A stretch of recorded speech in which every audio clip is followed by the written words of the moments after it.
टूनी अंडे को लेकर अपने साथ में जा रही थी। तभी वह अंडा छूटकर जमीन पर नीचे गिर जाता है। ये कहानी टूनी चिड़िया की है। टूनी चिड़िया के पास जंगल में बहुत सारी जमीन थी। टूनी अपने खेतों में सारा दिन काम किया करती थी। शाम होते ही अपने घोंसले की तरफ चली जाती थी। लेकिन जंगल में कुछ दिनों के बाद बारिश आने वाली थी। टूनी चिड़िया ने अपना घोंसला नहीं बनाया था। मेरा घोंसला तो बहुत कमजोर हो चुका है, मुझे इसकी मरम्मत करनी चाहिए। पता नहीं कब बारिश होने लगे।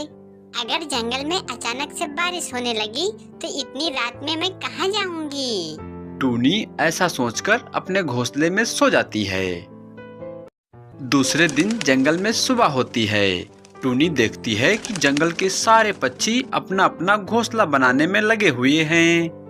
टूनी कालू के पास बैठ जाती है। कालू भैया, तुमने अपना घोंसला इतनी जल्दी बनाना क्यों शुरू कर दिया है? अरे टूनी, क्या तुमको पता नहीं है कि उल्लू चाचा ने कल क्या कहा था? कालू भैया, मैं अपने खेतों में काम कर रही थी, इसलिए काल की सभा में पहुंच नहीं पाई थी। टूनी, काल की सभा में मौसम की जानकारी देने वाले पक्षी आए थे। वो कह रहे थे कि कुछ दिनों के बाद बारिश बहुत जोर की होगी और तूफान आने की भी संभावना है। इसलिए मैं अपना घर मजबूत कर रहा हूँ। अगर तूफान में मेरा घर उड़ गया तो मैं किसके घर पर जाऊँगा? अच्छा ठीक है कालू भैया, अब तो मैं अपने खेतों पर जा रही हूँ। कल से मैं भी अपना घोंसला मजबूत करने लगूंगी। टूनी कालू कौवा से इतना कहकर वहाँ से चली जाती है। टूनी फिर अपने खेतों पर आ जाती है। उसके खेतों में बहुत प्यारे प्यारे टमाटर लगे हुए थे। तभी वहाँ पर टूनी के खेतों में एक अनजान चिड़िया आ जाती है। बहन, मुझे बहुत जोर की भूख लगी है, मुझे खाने के लिए एक टमाटर दे दो। हाँ, मैं तुमको अभी देती हूँ टमाटर खाने के लिए। टूनी उस चिड़िया को एक टमाटर खाने के लिए दे देती है। वो चिड़िया टमाटर खाकर अपनी भूख मिटाती है।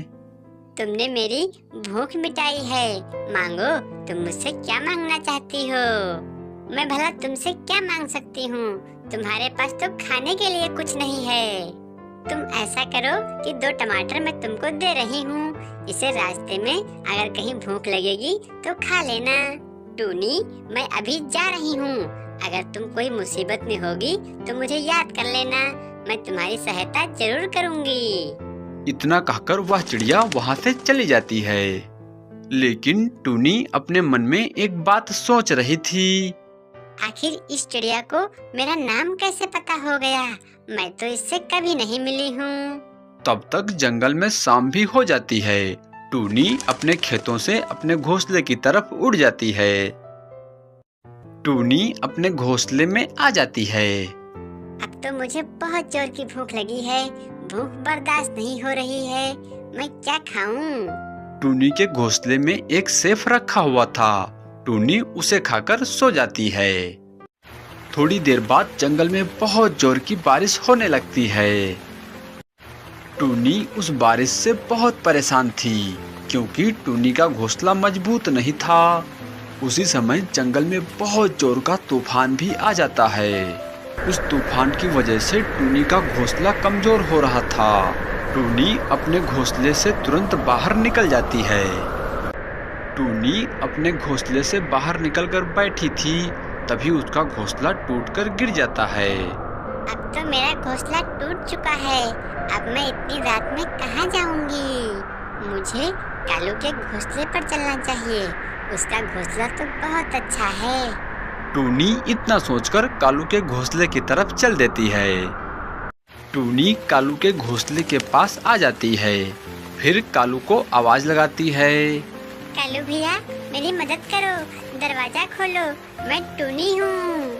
लेकिन टूनी की आवाज सुनकर कालू दरवाजा नहीं खोलता है।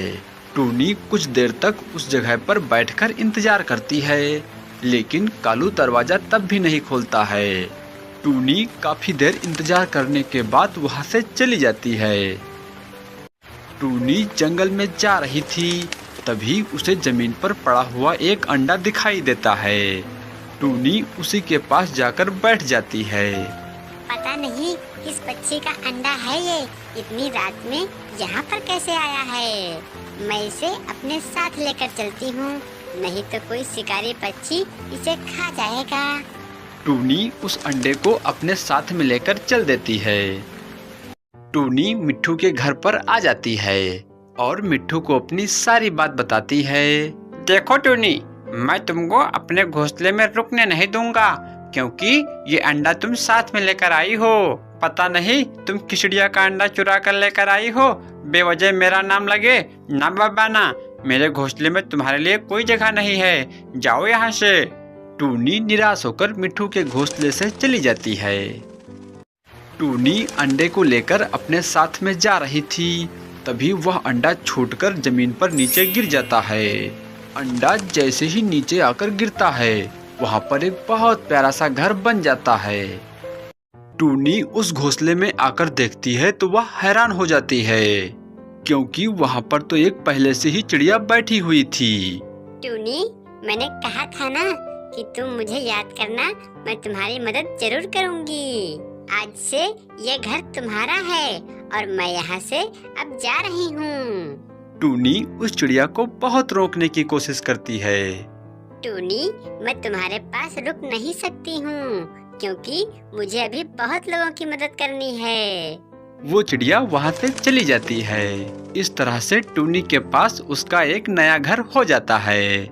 दोस्तों, हमें इस कहानी से यह सीख मिलती है कि अगर तुम किसी की मदद करोगे तो ऊपर वाला आपकी भी मदद जरूर करेगा। अगर हमारी कहानी आपको अच्छी लगी हो तो हमारे चैनल को सब्सक्राइब करके बेल आइकन को प्रेस कर लें, ताकि सबसे पहले वीडियो हमारे आपके पास पहुंचे। ये कहानी सुंदरवन जंगल की है। सुंदरवन जंगल में बहुत सारे पक्षी एक साथ में ही रहते थे। उसी जंगल में कालू कौवा रहता था। कालू कौवा बाकी पक्षियों से बहुत अमीर था, लेकिन कालू कौवा बहुत ही मतलबी और चालाक किस्म का था।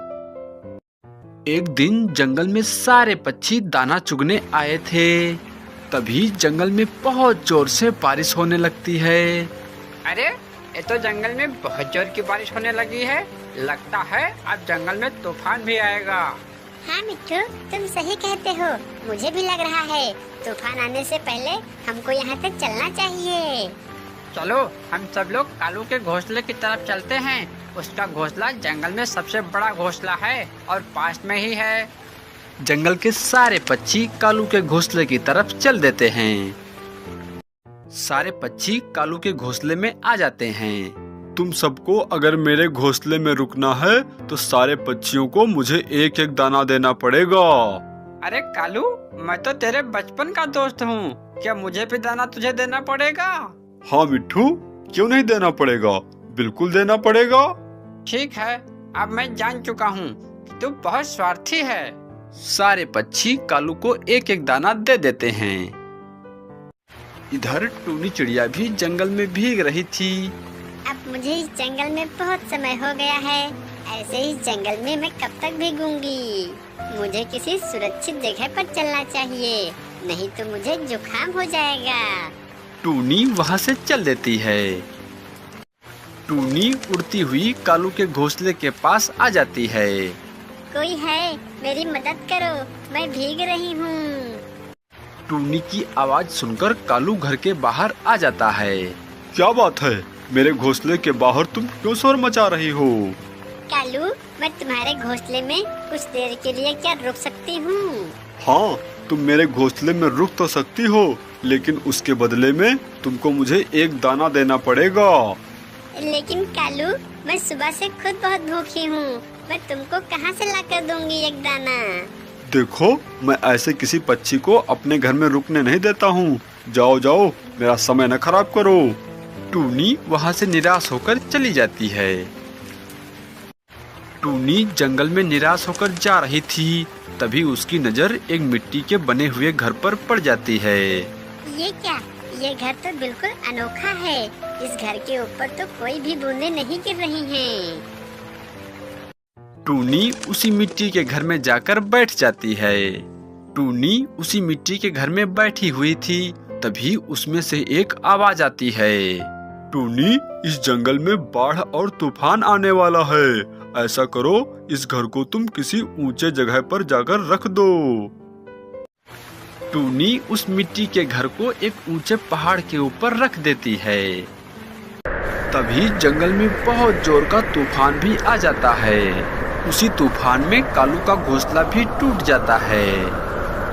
कालू कौवा को सारे पक्षी छोड़कर वहां से चले जाते हैं और कालू कौवा अपने घोंसले के बाहर बैठा सोच रहा था, अरे, मैं तो इस जंगल का सबसे अमीर पक्षी था। अब तो मेरा घोंसला ही टूट गया है। अब मैं कहाँ जाऊंगा इस बारिश में। तभी जंगल में बाढ़ भी आ जाती है। कालू कौवा बाढ़ के डर से वहां से उड़कर चल देता है। कालू उसी पहाड़ी के ऊपर जाकर बैठ जाता है। मुझे बहुत ठंडी लगने लगी है। मुझे इस मिट्टी के घर में जाकर बैठना चाहिए। कालू उसी मिट्टी के घर में आ जाता है। तभी वह देखता है कि वहाँ पर तो टूनी चिड़िया पहले से ही बैठी है। टूनी, क्या ये मिट्टी का घर तुम्हारा है? हाँ कालू, ये मिट्टी का घर तो मेरा ही है, लेकिन तुम यहाँ क्या कर रहे हो? कालू टूनी को अपनी सारी बात बताता है। कोई बात नहीं है कालू, तुम इस घर में रह सकते हो। वैसे भी ये घर मेरा नहीं है। टूनी, मुझे माफ कर दो। मैं अपने किए पर बहुत शर्मिंदा हूँ। अब मैं ऐसा दोबारा कभी नहीं करूँगा। कालू, तुमको अपनी गलती का एहसास हो गया है ना, यही बहुत बड़ी बात है। ये कहानी सुंदरवन जंगल की है। सुंदरवन जंगल में टूनी चिड़िया रहती थी। उन दिनों जंगल में गर्मियों का सीजन चल रहा था और टूनी चिड़िया मिट्टी का घर बनाने का काम किया करती थी। जंगल में गर्मी होने के कारण जंगल के सारे पक्षी टूनी से मिट्टी का घर लेने आया करते थे। टूनी मिट्टी के घर बेचकर जो भी उसे पैसे मिलते थे उन्हीं पैसों से अपना घर चलाया करती थी। लेकिन उस जंगल के सारे पक्षी बहुत बेईमान थे। एक दिन कालू और मिट्ठू दोनों टूनी से मिट्टी का घर लेने आते हैं। टूनी, हम दोनों को भी एक मिट्टी का अच्छा सा घर दिखा दो। हाँ कालू भैया, ये लो, मैंने ये घर खास आपके लिए बनाया था। टूनी, एक घर मुझे भी चाहिए। मुझे भी कोई अच्छा सा घर दिखा दो। हाँ हाँ मिट्टू भैया, ये लो, तुम्हारे लिए तो मैंने उससे भी अच्छा घर बनाया है। ठीक है टूनी, हम दोनों फिर घर लेकर जा रहे हैं। लेकिन कालू भैया, मुझे मेरे पैसे तो दे दो। टूनी, मैं तुमको पैसे किस बात के दे दूं?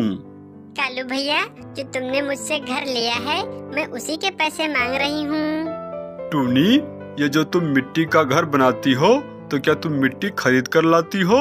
ये तो फ्री की है।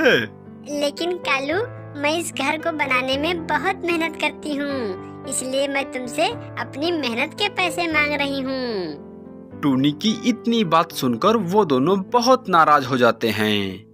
टूनी, जहाँ पर तुम रहती हो ये जंगल हमारा है और ये जंगल छोड़कर तुम अभी चली जाओ यहाँ से। कालू भैया, मैं जंगल छोड़कर कहाँ जाऊंगी? वो दोनों टूनी को एक डंडे से मारने लगते हैं। किसी तरह से टूनी उन दोनों से अपनी जान बचाकर भाग जाती है। उन दोनों का अत्याचार ऊपर आसमान में बैठा बादल देख रहा था। इस जंगल के तो सारे पक्षी बेईमान हैं और ये कालू मिट्ठू ने तो आज हद ही कर दी। अब तो लगता है मुझे ही कुछ करना पड़ेगा। तभी जंगल में बहुत जोर की बारिश होने लगती है। जंगल में बारिश इतनी तेज हो रही थी कि थोड़ी ही देर में जंगल में बहुत पानी हो जाता है और उस जंगल के सारे पक्षियों के घर मिट्टी के बने हुए थे। इस वजह से पानी में सारे पक्षियों के घर डूब जाते हैं। सारे पक्षी अपनी अपनी जान बचाने के लिए पेड़ों के ऊपर बैठे हुए थे, लेकिन बारिश तो बंद होने का नाम ही नहीं ले रही थी। दोस्तों, मैंने फैसला किया है कि मैं इस जंगल से अब बाहर जा रहा हूँ। यहाँ तो बारिश बंद होने का नाम ही नहीं ले रही है।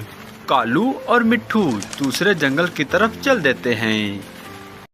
वो दोनों दूसरे जंगल को आ जाते हैं। यार मिट्ठू, इस जंगल में तो बहुत अच्छा लग रहा है। ये जंगल तो हमारे जंगल से भी अच्छा है। हाँ, अच्छा तो लग रहा है। चलो कहीं चलकर कुछ खाते हैं। मुझे बहुत जोर की भूख जो लगी है। वो दोनों खाने की तलाश में चल देते हैं। दोनों जंगल में जा रहे थे, तभी एक नदी के किनारे उनको शिकारी चील देख लेता है। अरे वाह, ये दोनों पक्षी तो बहुत अच्छे हैं। इनको खाकर मैं अपनी भूख मिटाऊंगा। चील उन दोनों का शिकार करने चल देता है। वो दोनों जंगल में थोड़ी ही दूर पहुंचे हुए थे, तभी कालू कौवा को कुछ शंका होता है। अरे मिट्ठू, जल्दी यहाँ से भागो, नहीं तो चील हमारा पीछा कर रहा है। वो दोनों बहुत तेज से उड़ने लगते हैं। कालू और मिट्ठू चील से बचने के लिए एक चिड़िया के घर में जाकर बैठ जाते हैं। उस समय उस घर में कोई भी चिड़िया नहीं थी। मिट्ठू, यह घर कितना अच्छा है, पता नहीं किस चिड़िया का है ये। वो दोनों ऐसे ही बातें कर रहे थे, तभी वहाँ पर टूनी चिड़िया आ जाती है। अरे टूनी, तुम इस जंगल में क्या कर रही हो? कालू, ये बात तो मैं तुमसे पूछने वाली हूँ। तुम बताओ, तुम मेरे घोंसले में क्या कर रहे हो? अब तुम दोनों मेरे घोंसले से जल्दी से बाहर निकलो। टूनी, हमारी जान बचा लो, हमारे पीछे एक चील पड़ा हुआ है। अगर तुमने मुझे अपने घोंसले से बाहर निकाल दिया तो चील हमारा बाहर इंतजार करता होगा, वो हम दोनों को खा लेगा। टूनी को उन दोनों के ऊपर बहुत दया आती है। ठीक है, कुछ देर के लिए तुम मेरे घोंसले में रुक सकते हो। टूनी, मैं तुम्हारा ये एहसान कभी नहीं भूलूंगा। कालू टूनी से माफी मांगता है और उसको अपनी सारी परेशानी बताता है। कालू, ये तुमको अब सीख मिली है, किसी भी कमजोर पक्षी को बिल्कुल सताना नहीं चाहिए। उस दिन से कालू और मिट्ठू जंगल के सबसे अच्छे पक्षी बन जाते हैं। दोस्तों, अगर ये कहानी अच्छी लगी हो तो हमारे वीडियो को लाइक कर दें और चैनल को सब्सक्राइब करके बेल आइकन को प्रेस कर लें ताकि सबसे पहले वीडियो हमारे आपके पास पहुंचे।